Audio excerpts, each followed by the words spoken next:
Hello, we are from second group. We will read one story about Folktale. The title is The Cat and the Cock. The Cat and the Cock. Once upon a time, there lived a cat and a cock, who loved one another dearly. The cat would play his fiddle and the cock would sing.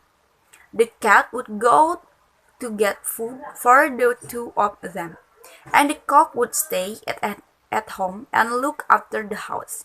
Every time the cat prepared to go out, he would say to the cock, "You mustn't let anyone into the house, cock, or go out yourself. No matter who calls you, I won't, don't you worry." The cock would reply, and he would get into the house and stay there till the cat came home. Now, a fox once saw the cock and decided to lure him out and catch him.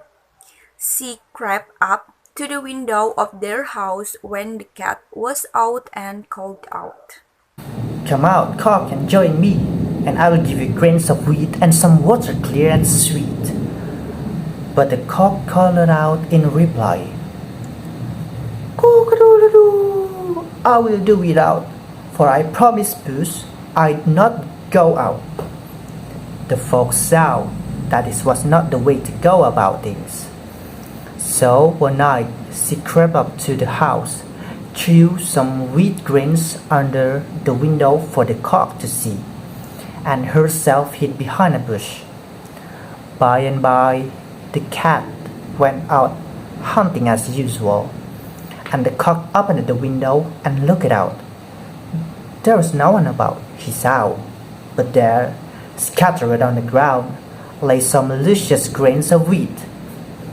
The cock was eager to eat them and said to himself, "I think I will go out and peck at those grains for a bit. There is no one about, so no one will see me or tell puss on me."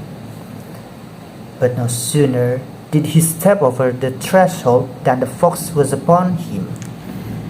She seized by the scruff of his neck, and away she ran to her own house.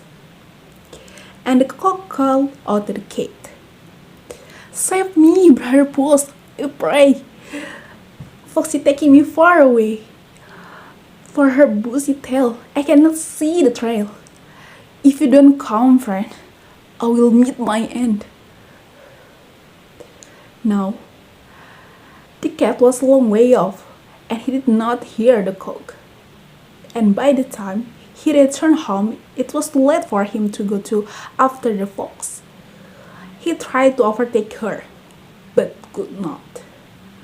So back he went home and wept and cried. But he got to thinking after a while, and taking his fiddle and bright picture's sake, set out for the fox's house. Now the fox had 4 daughters and a son, and before going out hunting that day, she told them to keep an eye on the cock, and to heat a pot full of water, so that as soon as she was back, she could kill and cook him for dinner.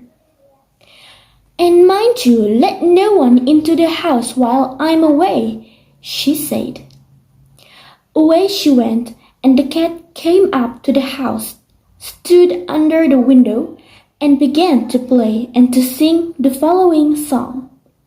"Fox's house is big and tall. Her 4 little daughters are beauties all. And Philip Go, her only son, is very sweet to look upon. Step outside, young foxy, do, and I'll sing some more for you." Now the fox's eldest daughter felt that she must go and see who it was playing, and she said to the others, "Stay here in the house, and I'll go and see who it is that plays so well."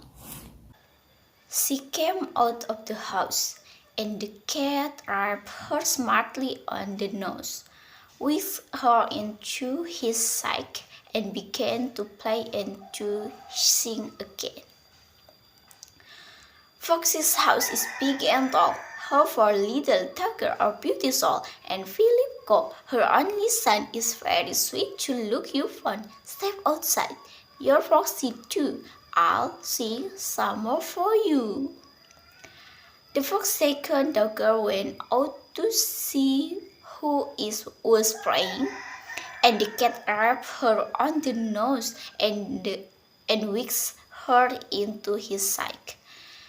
And the very same thing happened to the fox's two young daughters. They sat their brother Philip Cole in the house and waited for his sister, but they did not come back. I think I will go out and learn to come home, said he to himself, or our mother will give me a good hitting when she gets back. He stepped outside and the cat rubbed him on the nose too and whisked him into the sack. Then he hung the sack on a willow tree and ran into the fox house. He found the cock and tied him, and the two of them ate all of the fox food. Overturned the pot of boiling water, broke all the dishes and ran home.